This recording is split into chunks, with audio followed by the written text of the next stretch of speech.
Mara baada ya kuweza kujifungua, inawezekana ulichanika ukeni au ulichanika msamba na madaktari au mkunga au nesi wako akakuacha bila kushona na wakawa na wasiwasi kwamba utapona kweli. Kama ulikuwa unajiuliza swali hilo, karibu kwenye somo tujifunze pamoja siku ya leo.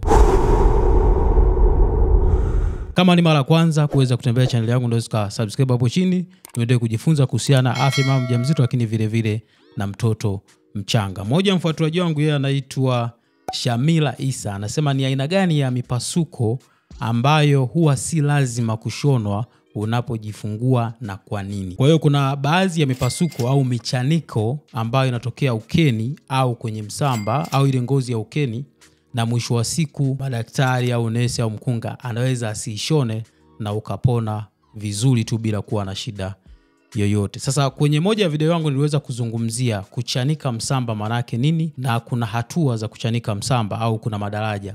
Kuna daraja la kwanza ambalo nilisema kwamba mama anakuwa amechanika tu kwenye ngozi ya msamba na hii haijahusisha misuli, manake ni mchaniko wa juu kabisa kwenye ngozi.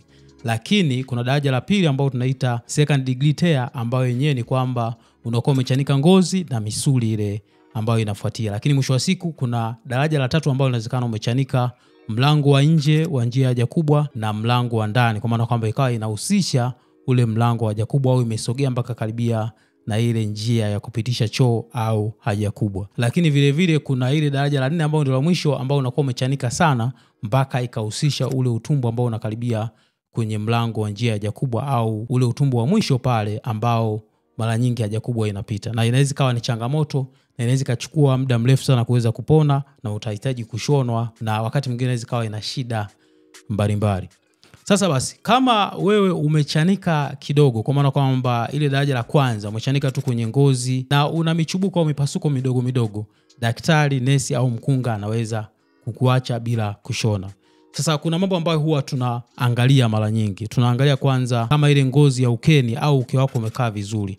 Wakati mwingine unawezekana umechanika kweli kwenye ngozi, lakini ile ngozi haijakaa vizuri. Kwa hiyo kama isipokuwa imesogezwa kwa nyuzi au gundi, mwisho wa siku inaweza kapona vibaya na ukawa unapata maumivu huko mbele unapokuwa unashiriki tendo la ndoa na mume wako au mpenzi wako. Lakini vile vile vitu vingine ambavyo huwa tunaviangalia, kama umechanika hii first degree tear ambayo ni kwenye ngozi tu, wao tunaangalia kama unatoka damu. Kama unatoka damu, nesi, daktari au mkunga anaweza kukushona kwa ajili ya kuhakikisha kwamba ile damu haitoki. Lakini vile vile kuna vitu vingine ambavyo tunaviangalia kiujumla. Lakini ujue tu kwamba kama umechanika lile daraja la kwanza, yani kwenye ngozi peke yake, basi unaweza usishone. Na wala huna haja ya kuwa na wasiwasi wowote. Badala yake ni kufuata maelekezo ambayo mkunga au nesi aliyokuzalisha atakupa mara baada ya kuweza kujifungua. Lakini kama umechanika kuanzia daraja la pili, la tatu na lile la mwisho ambao ni la 4, mwisho wa siku utahitaji kuweza kushonwa. Tena unaweza kushonwa kwa madaraja mawili, kwa maana kwamba unaweza kushonwa nyuzi za ndani, lakini vile vile ukaje kushonwa tena nyuzi za nje kwa ajili ya kukamilisha ule mkao mzuri wa uke na msamba wako unavyotakiwa kuwepo.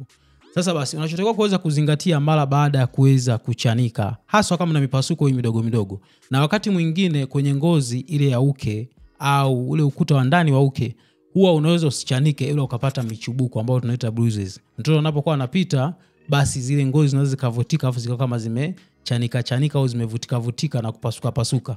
Hiyo wakati mwingine unaweza usishone kwa sababu uwezekano wa kupona unakuwa ni mkubwa kama utazingatia baadhi ya mambo ambayo utakuwa umeelekezwa, na hauhitaji kupigwa nyuzi. Wakati mwingine ukiweka nyuzi huwa zinaweza zikapelekea ukawa unapata maumivu hapa na pale, na wakati mwingine inaweza kawa ni changamoto. Kama wewe umechanika kidogo sana, yani una mipasuko ile midogo midogo na ngozi au ukeni kumekaa vizuri, na mwisho wa siku ule mkao wa anatomy ya ukeni iko vizuri, basi mwisho wa siku wanaweza kukuacha na ukapona vizuri zaidi kuliko ambavyo ungeweza kushona. Kwa hiyo kikubwa tu ambacho unachotakiwa ni kuwa tu na maelewano mazuri na manesi na madaktari na kuwasikiliza maelekezo yao.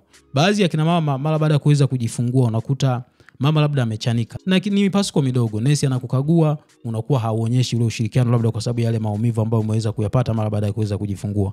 Kwa hiyo ningekuomba kwamba unafuata tu yale maelekezo ambayo nesi, mkunga au daktari anakupa, ili mwisho wa siku unapotoka leba kwenda sehemu ya kuweza kupumzika na kunyonyesha mtoto wako, uhakikishe kwamba uko vizuri bila kuwa na shida yoyote. Kwa hiyo unaweza ukashonwa au usishonwe kama ni daraja ile la kwanza na kama imehusisha ngozi na kama na michubuko midogo midogo. Lakini mara nyingi ile michubuko ambayo huwa inatokea au mipasuko midogo midogo huwa inaachwa na huwa inafunga yenyewe vizuri bila kuwa na shida yoyote, na upasi kuwa na wasiwasi. Kikubwa ambacho naweza kukushauri, iwe umechanika umeshonwa au umepasuka tu kidogo kidogo na haujashonwa, cha kwanza kabisa ambacho unatakiwa kuzingatia ni kuzingatia usafi. Unapoenda kujitawaza, umepata haja ndogo au haja kubwa, hakikisha kwamba unapojitawaza unatawaza kwenda nyuma, hasa kama ulikuwa unajitawaza haja kubwa.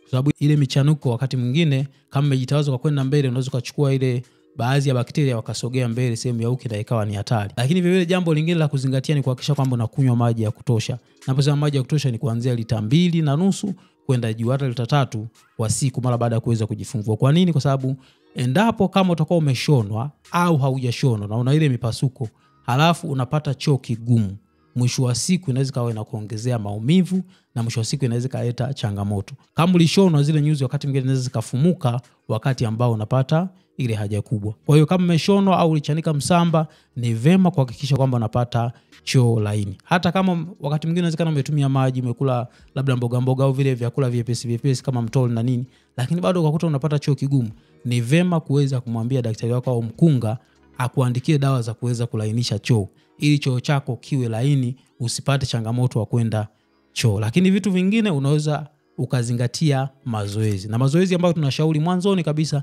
ni kutembea tembea. Usiwe mtu wa kukaa sana muda mrefu. Tembea tembea, hakikisha umezingatia usafi mara kwa mara.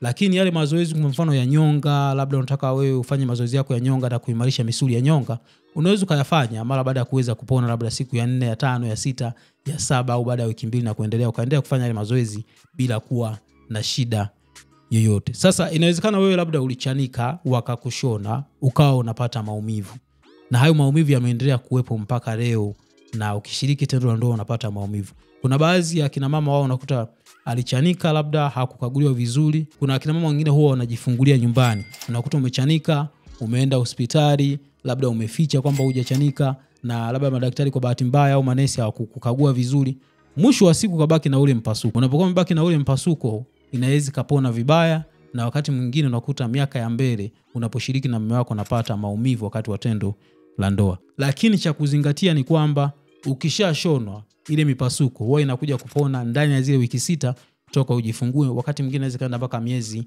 2 au wiki 8. Baada hapo unakuwa umepona. Lakini kuna baadhi ya kina mama wanaweza kabaki na maumivu akiwa anashiriki tendo la ndoa mpaka hata mwaka mmoja, baadaye hayo maumivu yanapotea. Ila kuna baadhi ya kina mama wao unakuta maumivu yanakuwa ni endelevu ya muda mrefu, unakuta miaka yake yote toka amejifungua anapata hayo maumivu. Sasa kama wewe ulikuwa unapata hayo maumivu, unaweza comment hapo chini niweze kujua kama unapata maumivu na sababu inawezekana labda ulichanika mara baada ya kuweza kujifungua. Kwa hiyo unaweza usishonwe. Swali uliuliza hapa anasema kwa nini wao wanaacha? Tunaacha kwa sababu kama hakuna damu ambayo inatoka, lakini vile vile labda ngozi au ule mkao wa uke uko vizuri na wanaona kabisa utapona vizuri, huo mpasuko sio mkubwa na ngozi hazijatengana sana kati ya nje ya ngozi moja na nyingine, basi haina haja ya kushona na mwisho wa siku utapona vizuri bila kuwa na shida yoyote na utakuwa vizuri. Kama nilivyosema, zingatia hayo mambo matatu ambayo nimeweza kusema: usafi, mazoezi na kupata choo laini. Vile vile endelea kunyonyesha mwanao kama kawaida. Kama ulikuwa unataka kuweza kujifunza zaidi kuhusiana kwamba kuchanika msamba wakati wa kujifungua kawaida, lakini vile vile hatua zake zikoje au madaraja yake yakoje na mambo gani uweze kufanya kuweza kupunguza kuweza kuchanika msamba, basi unaweza click suggestion hiyo hapo kasikiza video kuhusiana na kuchanika msamba maana yake, lakini vile vile uwezekano wa kuweza kupunguza kuweza kuchanika msamba wakati wa kujifungua kawaida katika mimba yako. Kama utakuwa na swali niulize hapo chini, mimi nitakuwa tayari kuweza kujibu swali lako wakati wote. Karibu sana.